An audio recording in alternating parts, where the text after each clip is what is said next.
A little over a month ago, I said, so what have you been doing for this last year campaigning? And she said, well, actually it's been a month, and I've been driving around the country in my motorhome seeking out experts and innovators and listening.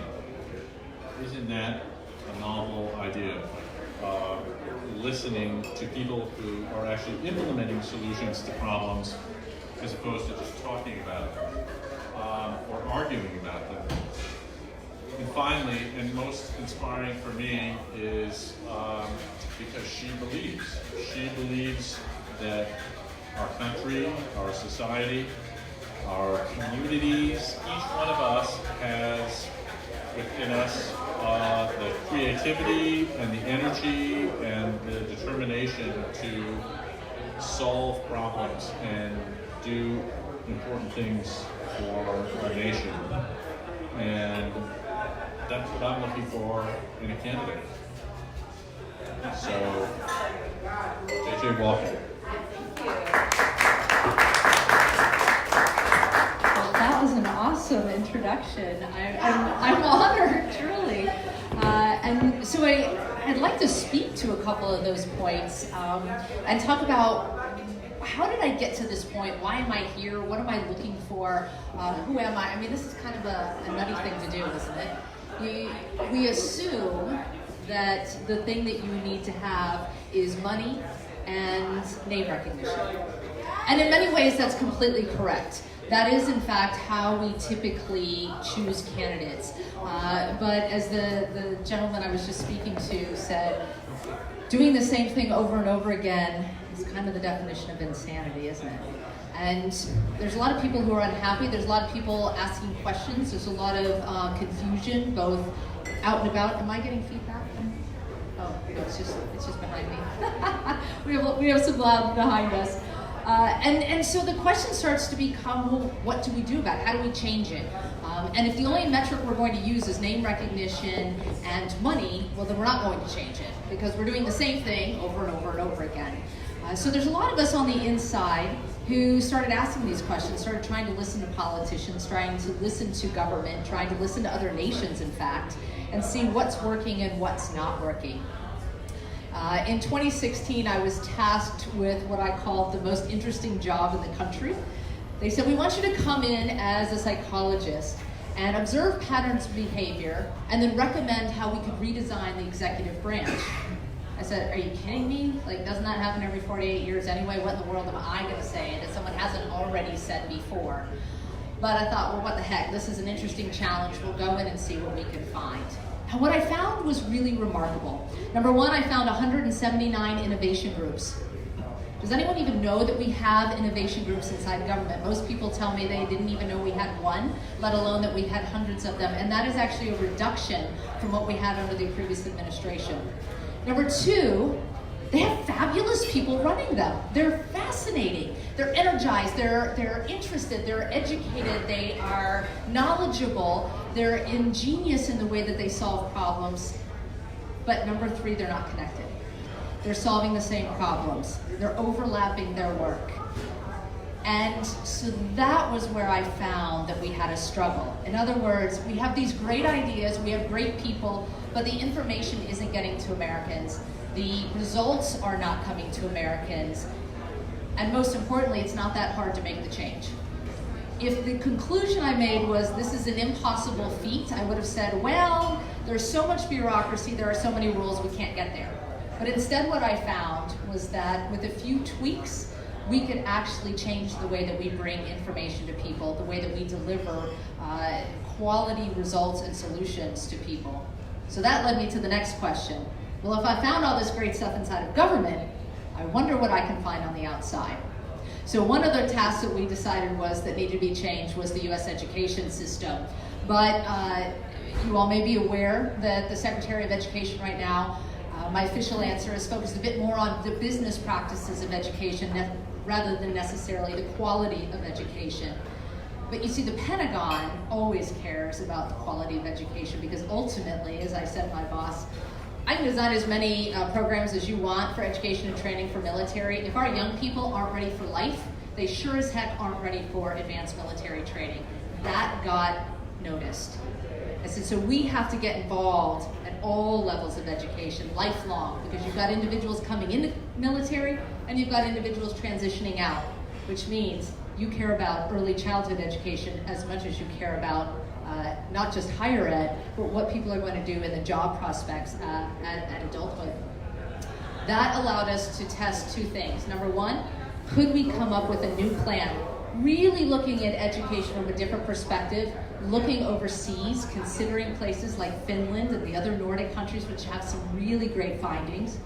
But number two, could we create a process that would allow us to solve problems differently? And the process was this. Don't simply rely on asking for more money from Congress to solve problems. Money doesn't solve problems. Ideas, solutions, assets, people, groups, communities, they solve problems. So instead of going to Congress and asking for money, we went out into the communities and said, who are the greatest K-12 teachers? Who are the state secretaries of education that have great ideas? Who are the innovation groups that already have their own money, that are trying to make change but aren't entirely sure how to do it themselves? And when we string all of that together, can we create a solution that quite frankly is facilitated by government, but not regulated or financed by government? And when we got to the end of that study, we found that yes, we can do this. We presented the results to the Pentagon. It went all the way up to the undersecretary. This now, I just found out, it is going to be the foundation for the Army Learning Model, which is very, very exciting. The Air Force is already using a lot of this, and it has just been publicly released for free from the US government, but it's also now available on Amazon. So this is happening, and it's happening not because government is going to force it, but because the United States is going to come together and actually make the change.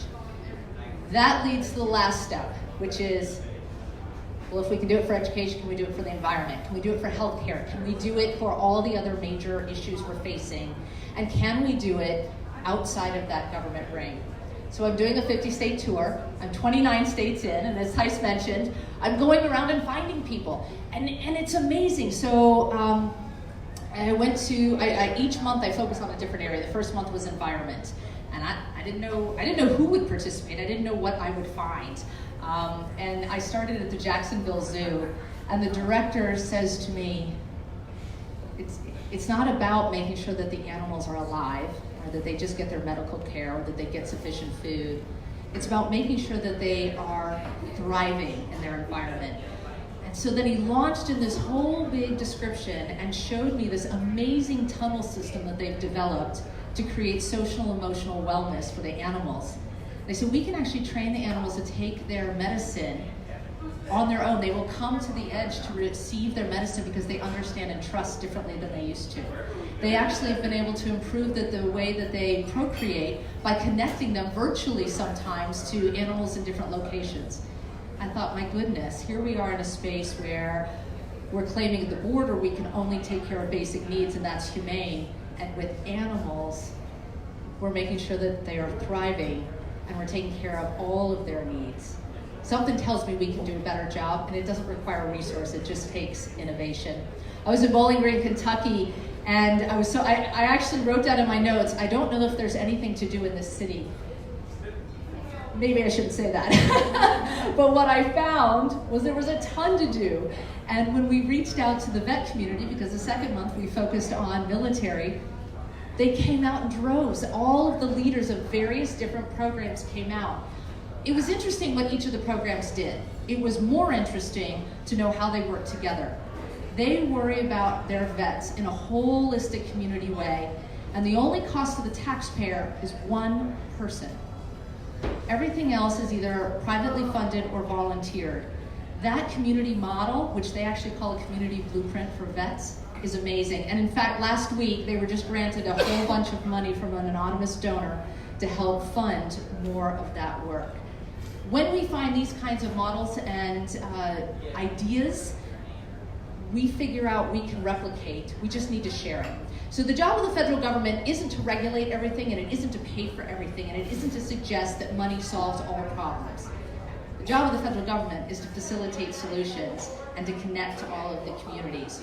I'll add one more point before we change to Q&A.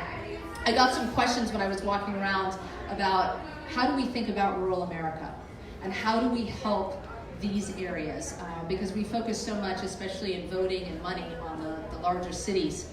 And what I have found is that there's a couple of key things. Number one, I will just say bluntly, yes, there's not as much of it, representation from our rural communities in Washington, and we do need to hear more from them. I think it's the job of both the communities but also the government to go out and find that information so that we know what's happening and what the struggles are. Number two, there was some talk about broadband and making sure that we have access. I can tell you I've lived it. That is actually an interesting experience on this trip. Those things that we read about, I've actually now experienced, and I can't upload things or I can't get access. I know firsthand what it's like to feel like you're disconnected, and that is a safety issue. So that has got to be taken care of. But the third point is one that was kind of surprising to one of the individuals I was talking to. When I was working in NATO, we talk a lot about how the US is the largest country, we have the most resources, the most assets, all true, except it also makes us clunky. The smaller nations are more agile. They can try things faster than we can. It costs less to try those things. We can observe and learn from their experiences faster, better, cheaper than if we do it all ourselves. Well, guess what? It's the same thing for rural America. There are things that you all can try that our big cities can't. And when we look at the fabric and connect all of these pieces, that's when we have success. When we're just trying to make everything the same, that doesn't work. That's not the point of this country, and that's not what's helpful. So these are the big punchlines. We are, Tice said, we are listening, we are finding those things that work, we are connecting them, and we're repeating them. And each month we put out a major strategy, and those strategies help elucidate how do we use government programs that already exist, how do we make sure that we capitalize on the programs that are already showing success, and how do we make changes without using extra money. And with that, I will turn it over for some questions. Oh, you have two. Excellent.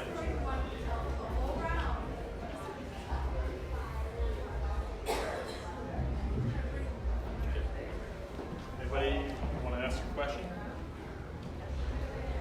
Gonna give me a hard one. No, I'll take this. So JJ, my name is Chris Bozio, and I work for the state of Michigan. And my past career has all been in the private sector, and for the last 7 years I've worked in state government. And for me, the missing piece has been leadership and ownership and a key performance metric that looks to performance. It sounds to me, and we had the chance to speak earlier, that in the DoD you're looking for results. But we're in the state of Michigan, we're currently in a change of governor. And so leadership has been on pause for about 1.5 years, 2 years. There's been no change. It's kind of status quo. How can we, as a rural community, impact state? If it's difficult to do it at the state level, how can we do it at the federal level? Yeah, that's a great question. Leadership is a struggle in the beginning to begin with, right? Just foundationally, right now we're struggling. In that space, some of which is quite obvious, what you see on TV. Some of which, though, also gets to the personality of individuals who campaign, right? The difference between somebody who's campaigning and someone that's leading is very different. They require different skill sets. Being able to fundraise is not something we ever do in government. But it is nonetheless one of the major requirements to be a good candidate. So I think that's where we have to start. And one of the stories I like to tell is, I'm going to go back quite a ways here, but it'll give you a little insight into me. I can remember one of my first memories was when I was about 4 years old, and I'm on that second tier of the playground equipment, so kind of like on the fort, if you will, looking out. And I'm watching all the kids play, and everybody always said to me, "Jenny, go play, go have fun." And I remember being very confused because I thought, well, which one of these kids is the one I'm supposed to be like, or the one I'm supposed to be having fun, right? There's one kid who's walking the perimeter and is talking to the sky, and I thought, well, I hope they're talking to an imaginary friend, but you can't tell at that age. One's eating dirt, that didn't sound good to me at all. Another one's probably, they're doing rough and tumble or playing tag, and somebody else is going to be playing house or selling ice cream, and none of these made any sense to me. And I didn't realize then that I was a budding psychologist, right? I watched people and I was intrigued by people, but I didn't always understand. And it was this feeling of not fitting in that would drive me over the years to keep trying to learn and understand people. Fast forward a bit, when I was 18, I threw my big 18th birthday party, but I have a May birthday, and in Florida we end school early, so a lot of times kids don't come. But this year I was so excited because all these kids were coming. And then I started looking at the list and went, oh, they're all my friends, but they don't like each other at all. I thought, what am I going to do? Because I didn't want to have everybody come and not have a good time. That was important to me. But at the same time, my goodness, my cheerleading friends certainly didn't get along with my goth friends, who didn't get along with my friends in the band. So I decided to have a scavenger hunt. And I split them all into groups, and I purposefully designed the hunt to be fun, poke a little bit of fun at each person, but also demonstrate that each one of them had some exceptional skill. So they all won something, they all laughed at something. I didn't know I was a budding human-centered designer. These are very different skills. When you get up to the federal level, it means that I start to see things differently, right? I always I mentor a lot of young people. I say, what's your superpower? And invariably they tell me, I don't have a superpower. I say, you have a superpower, you just need to find out what it is. My superpower is finding brilliance in others. And it means I can create solutions because I connect dots. It means I can find that which works because I find those people. These are not skill sets that work for a candidate. These are great skill sets for a leader. So we think the first thing we have to do is change the definition and the scorecard of how it is that we pick those individuals. It's going to require people around the country to literally buy in and to change the way that we do our voting behaviors as well as our financial behaviors. There's a second part to your question though. How do you all get involved in the federal government to make change? I think the first is hire people who are going to be leaders that are going to go in that are of that type versus the financial type. The second is very interesting. I'll be very concrete on this one. In the redesign of the government, there were two things that I found that really needed to happen. One was, of course, communication across the departments. The second was communication with other people in the US. And what I was looking for is conduits, ways that everyday Americans could get involved. We assume the only way to do it is through activism and to yell at Congress. That's not true. We have a ton of virtual ways to get involved in the government. There are actual virtual, internships that you can do. They might be 3 or 4 months long. They run maybe 5 to 10 hours a week. You can work on a specific project. You do get credit for it if you want, but you don't have to. And it's a way to actually be involved, to be a voice at the table, to help create solutions without having to move, without having to quit your job, without having to make a major change. These exist all over the government. Most people just don't know about it. So we think what we really need to do is help share that information, because that's a concrete, immediate involvement space, but we do also need to change how we assess leadership, so we're picking individuals who think in a different way.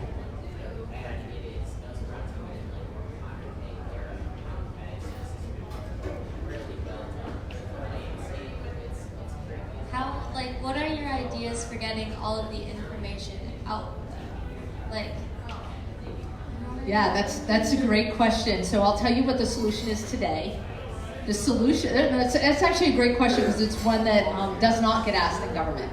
And the reason it doesn't get asked is because each person each program is responsible for a budget line. And the budget line doesn't say, oh, and by the way, make sure that this is all useful and that people are able to access it. There was an initial change that said we have to start sharing information. And so you can actually apply to the government and ask the question. It goes through a very long, tedious process. It takes a long time to get the information, and you would have to know ahead of time what information you wanted, which is generally not going to happen. So they made it technically accessible, but not realistically so. Then the next thing they did is start saying you have to have a website that is understandable and digestible by everyday Americans. And so every program now has those websites. You might imagine with 2.4 million workers, there are a lot of websites. So even though they all technically exist and we've taken a step forward, we've not combined them. So the next thing you have to be able to do is help bring that all together into what I call kind of the umbrella idea. We have every spoke that we need, and we have the tarp, and we have people who make handles, but no one has put it all together to make it accessible. So I'm envisioning something like an app, right, where it's helping you navigate the government programs that are available. There are actual programs, some of these innovation groups are called human-centered design groups. So I was a part of that. We lived in the sub-basement of the Roosevelt building. So it's like all white cinder block. And then you get downstairs and there's a barn door just like this actually. And when you open the barn door, it's fluorescent green and fluorescent orange, and it looks like you've walked into Google. This is completely true. And there are chalkboards and whiteboards and sticky notes everywhere. And there are these groups that exist that are helping to make those changes. So the question will be, what is the right mechanism for getting to Americans something digestible that's helpful? They would ask me, what do you think the biggest problem with government right now is? I said, trust. And they said, well, yeah, but I said, no. People have been giving the government their hard-earned dollars over and over and over again for years and years and years and years, and I dare you to go out and ask everybody, what did you tangibly get for it?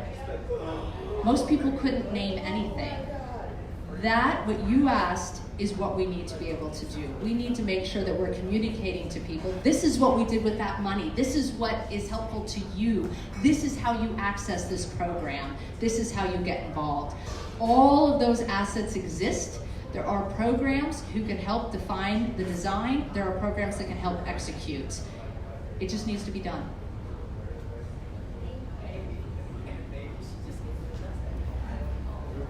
I appreciate everything, all of your ideas and things that you have identified.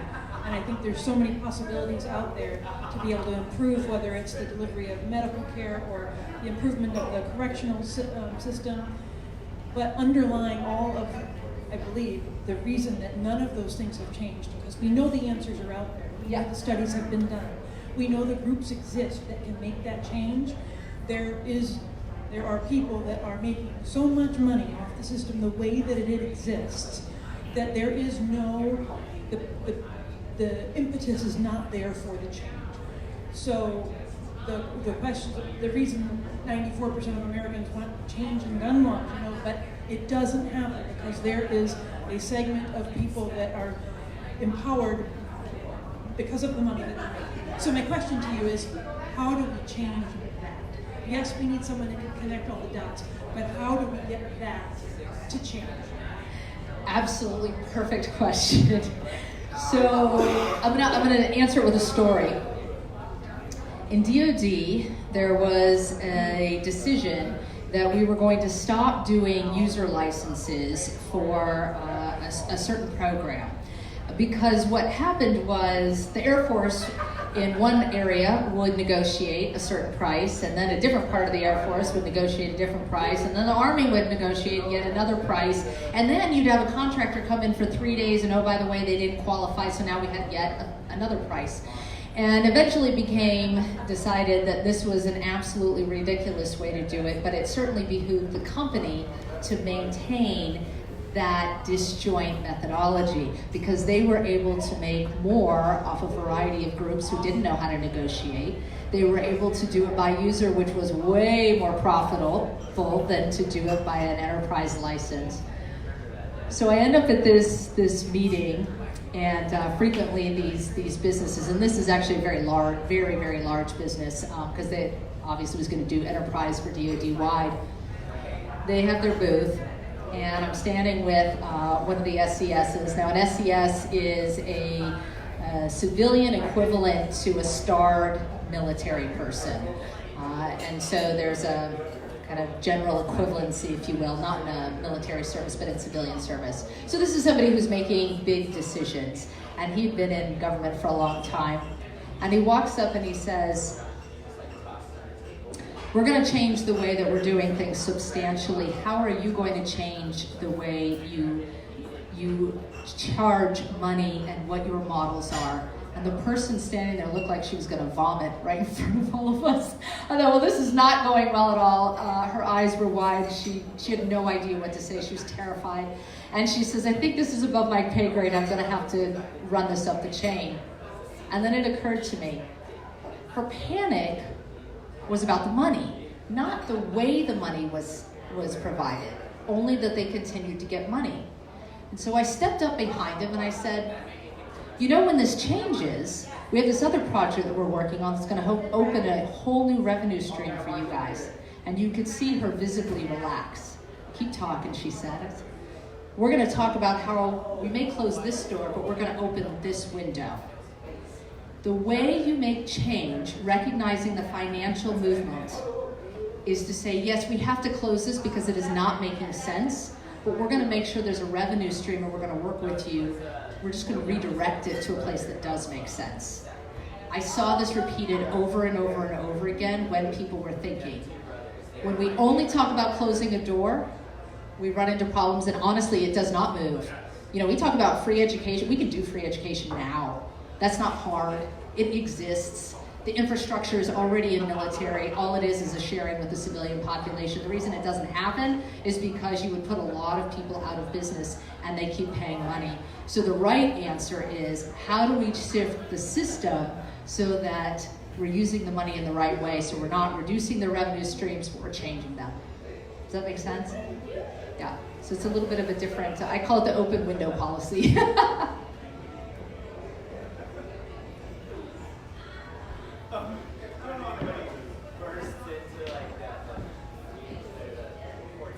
JJ. It's nice to meet you again. It's nice to see you too.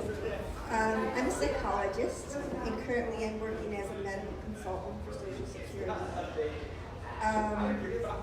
And I know most of the people that work there, despite their frustration and being overworked, really care about what happens to the people of our country. But my larger question is, what do you view as the government's role, or as a presidential leader, to make sure that we address the inequality in our country?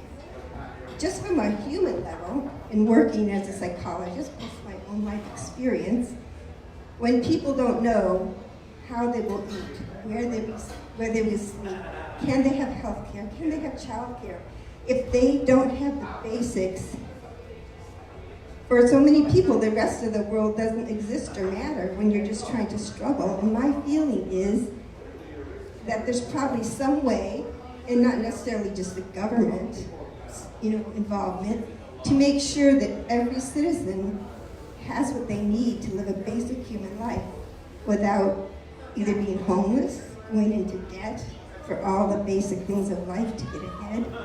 And I could go on, but I think you understand the gist of my question. So I'd love to hear some of your thoughts about addressing this and making sure that all citizens have what they need to live a dignified human life.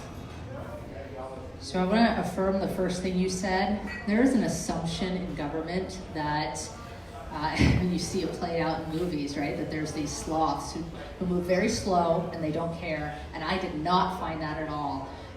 So I really, really want to foot stomp and affirm your point that many of our federal workers, and I would go so far as to say is the far majority of them, because we take 75 cents on the dollar to work and serve, and so there is a greater goal, and it is absolutely demonstrated in our federal workers. I have to say, I wasn't just pleasantly surprised, I was actually blown away. They really, really, really are there working for America, and I think that needs to be heard, and it needs to be heard loudly, because it gets drowned out with politics. So if there's one thing I want to make sure people hear, it is definitely that. There are people working for all of us, and they're working their tails off, and we need to remember that. The second thing you asked, of course, was how do we make a dignified life possible for all people? Yes, I mean, agreed 100%. And this can be done, and it's a shame that it isn't already. And there's obviously a variety of reasons why it isn't already. So we have to start with a couple of things. Number one, essentially what you discussed was Maslow's hierarchy. And for anyone who's not aware of that, it basically says if you don't have your basic needs, you can't really worry about the higher level needs. And very true. So how do we make sure everybody has it? We're a rich nation. There's no reason we can't allow everybody to have that. That's easy to do. So that means we have to figure out, why don't we have healthcare for everyone? Very interesting to be on the inside and know that there are so many programs already in existence that I haven't heard any politicians talk about. You don't have to take my word for it. You just go online and start to see them. The VA system is the largest in the world. And so we don't even have to look outside our borders to figure out what's working and what's not working. It's not to say that VA is perfect, but a lot of people don't realize VA operates in pockets. So if you've had a really great experience in one place, that does not mean that will be replicated somewhere else. It also means if you've had a terrible experience, it's not necessarily replicated somewhere else.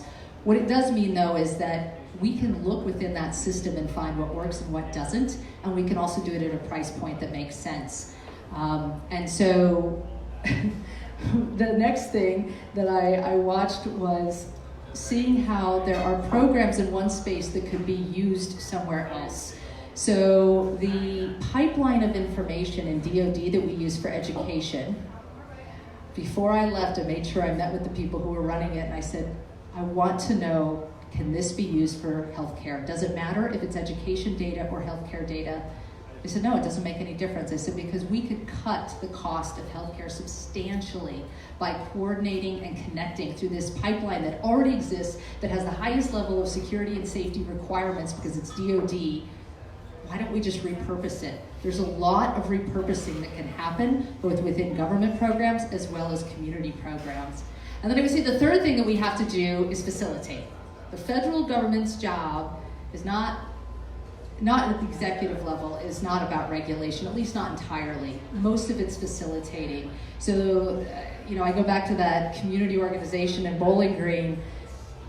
One person. It took one person, and it was multiplied by dozens of people who could help and be beneficial.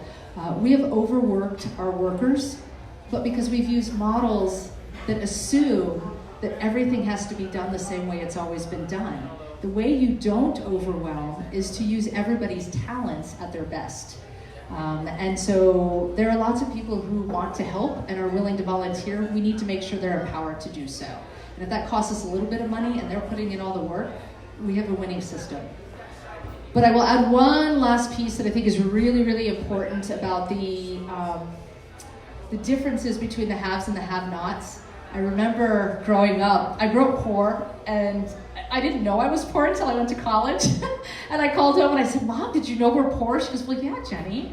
Come on. I said, well, you always said I was spoiled. I figured we were spoiled. No, we were poor. We were very poor. And I was always told the best way to get ahead is to work really hard in school, and you'll get a scholarship to a college, and then you'll go to that college, you'll work really hard, and you'll get a resume. And that resume will get you this great job, and you'll work this great job for a long time, and you make a lot of money. And then I went to college and realized, why don't all the other kids have resumes? You know why they didn't have resumes? Because the resume was an indicator that I didn't have parents who had friends who were going to get me my first job.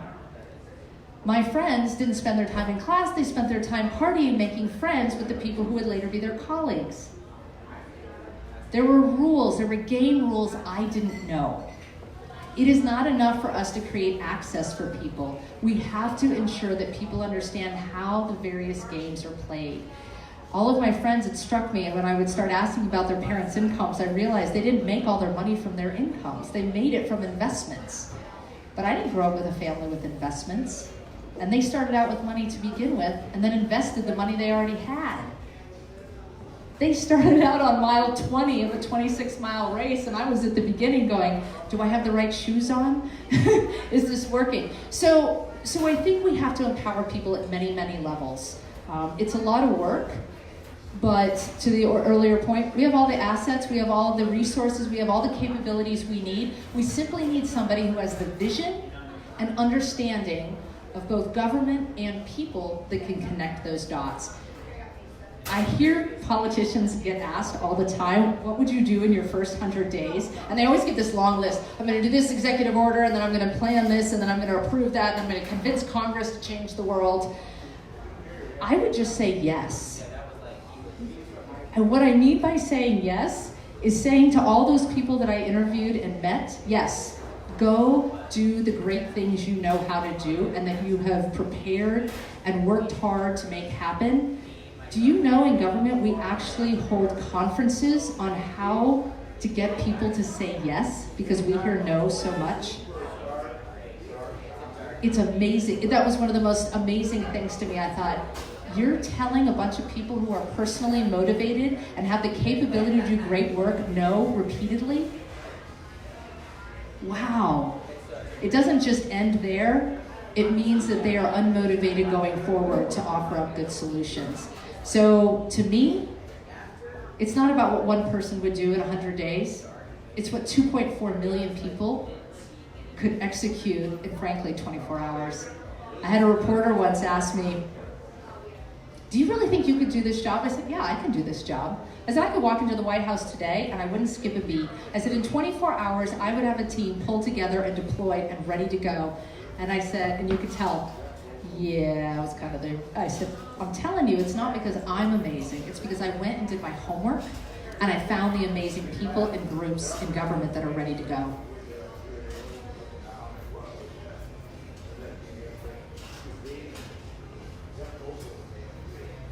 Do we have any more questions? I know we have a talkative bunch, so I suspect we'll have some offline questions. Last chance. So Tice, why did you randomly run into her and gather us all together? What was it? What was it that caused you to do something out of your character? Out of my character. Actually, it's not out of my character because I found inspiration in a place I wasn't looking for. I was sitting in the parking lot of my son's sailing class at TAX on the Boardman, and this crazy blue motorhome pulled in with exploratory presidential candidate on the side. What in the world? Why? Why here? And I was working away on my laptop while my son was sailing on the Boardman, and I couldn't resist Googling it, and I saw a lot of things that JJ has articulated this evening, which seem like basic, common sense, rational, reasonable approaches to problems that confront our country. And there was a refreshing lack of party specific spin on all of that. And I have to say, I was flabbergasted when I asked her, so what have you been doing this last, turns out, month? And it was essentially listening. And I thought, that's incredibly refreshing. Like listening to experts. I, having spent 24 years in government myself, I am pretty cynical. I don't think Washington has many answers. I think Washington can implement policies, but I don't think they have, there's a real shortage of creativity and focus, and there are a lot of entrenched interests, and I just thought it was really refreshing to hear from somebody who aspired to the highest office in the country to go around in a motorhome listening to people's ideas and seeking out expertise and innovation on all of these issues. I thought that was incredibly refreshing. So I can tell you That's how I get. that he was so excited that I hadn't heard from him in about a month. And all of a sudden I get this barrage of emails with your name on it. I just met the most incredible person, you gotta check it out. And I'm like, what was Tice talking about? He's sailing all summer and he's got host guests in his house also. But one of the things when I did personally check you out online and see what you had to say was what places like the Parlor and other gathering halls is prior to the current election, I had friends of many colors. And the divide has gotten to the point now where conversation has ceased.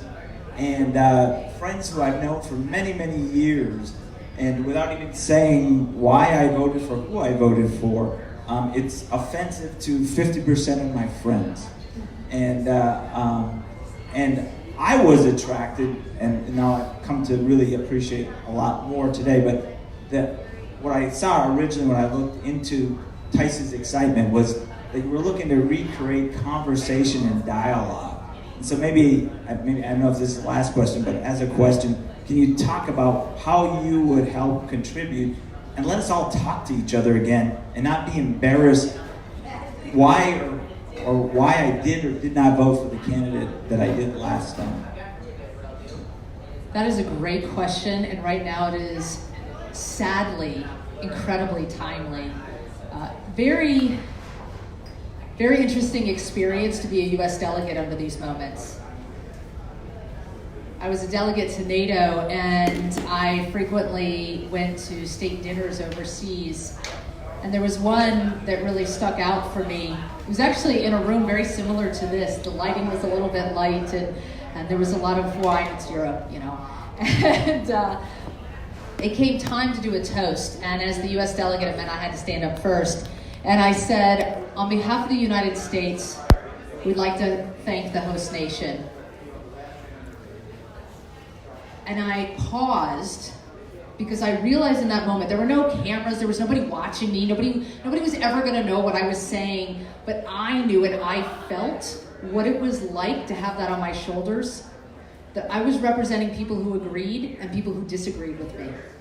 And it was my job, my absolute required position, to stand up and represent everyone well. And I gained a very serious, not just understanding, but respect for that reality, which is very hard. And then it began to color the way I interacted with people. It also has colored some of the discussions that I've had around the country. I never ask the people that I interview if they're Republicans or Democrats. I almost never talk from a political perspective. We talk about problem solving. Those moments send two messages. I'm interested in Americans, and I'm interested in solutions. And I really don't care if it's red or blue. I care if it's the right answer for everybody. The second thing that I've started to do, this month we're focused on education. So we started the month with the CEO of Phi Beta Kappa. And if you all don't know what the Phi Beta Kappa Society is, it's the honor society for our universities. They have 290 programs around the country. And I was so excited to talk with him yesterday because he said something very profound. He said he was going to give a talk, and they wanted him to write it up before he went. It was going to be a co-talk with one of his colleagues, and he said, my word, not only did I know my piece frontwards, backwards, sidewards, and whatnot, I'd written it up so many times, I could have written my colleagues as well, which made it very uninteresting for us to go up and debate. He said, but a couple days before, I read this article, and it was about two people, one who's pro-life and one who's pro-choice. And the article wasn't a debate over which one was right or wrong. The article started with, we're going to lay the groundwork saying we fundamentally disagree about when life begins, and we're not going to talk about that in this moment. The purpose of this article is going to be, how do we create as many solutions as we can that help all people that are maybe in this situation? What are the places we can agree? And the article went on from there. So he called his colleague and said, I want to do that. Instead of us talking and pushing our points and trying to get people to take one side or another, I want to lay out where we agree to disagree and move past that to where we can get to those solutions. What it said to me was so affirming, because that is the way, from a psychology perspective, we deal in places like divorce. Affirming that both people have now decided they do not agree on certain things, but ultimately they have a child or children that they need to come together for. How do we get to 70% agreement if we can? We don't want to be in a position where, I always say, divorce court, where everybody loses. That's a fence sitter. That's somebody who says, yeah, I listened to the right and the left and I decided something that everybody's going to hate, and at least they'll equally dislike it. We need to start changing the conversation in this country to not be about convincing someone to agree with something they don't currently agree with. Instead, focus on solutions that help everyone. I will give you one nugget of hope. People will tell me what their orientation is, usually pretty quickly. People are very defensive right now. People assume, oftentimes, that I am a different party than I am, or they'll question me, and I'm okay with that. I don't think you need to wear a badge that says I'm this color or that color. 100% of the time, no matter if I'm talking to somebody who has the least education or the most, no matter if I'm talking to people with lots of money or very little, 100% of the time people calm down and talk with me. People who say, I don't like talking about politics, count to 10 and they will talk politics with me. Because ultimately we're not talking politics, we're talking solutions. That has to happen. And if I achieve even that part changing, we've been incredibly successful on this trip. I think it's important. Thank you.